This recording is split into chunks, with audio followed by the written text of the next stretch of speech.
father rides with his son through night and wind. The child is terrified. A demon in the woods. The Elf King. Episode 4 or 5 is called Erlkönig, and I apologize to all German speakers for probably pronouncing it wrong. It's the title of a very famous and dark fairy tale. It ties together what happens in this episode. They've got Eddie in an abandoned hotel, and their intention is to turn him into an informant.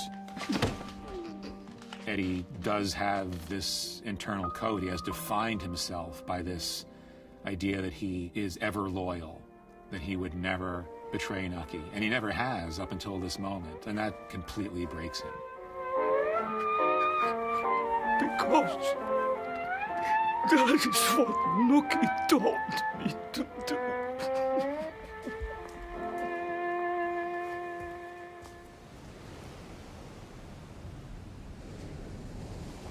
The only thing you can count on is blood.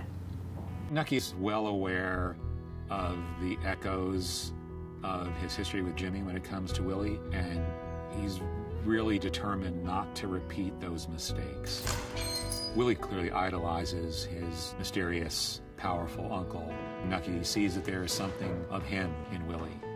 His speech to Willie in the dorm room is as much him talking about himself as it is advice to Willie. Nucky's an isolated man, and he's looking for those things in his own life that he can connect to.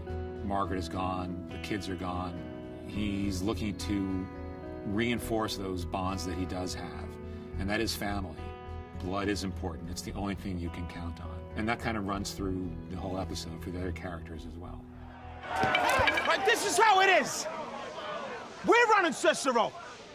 Huh? It's all done, legal. Anybody don't like it, step out here. We show the events of Election Day in Cicero in 1924, and that was a notorious day in American political history. The Torrio Capone gang really did decide that they wanted a town that they could run. You done bad things. I saw you. So have you. They ruthlessly strong-armed the opposition both before and on Election Day.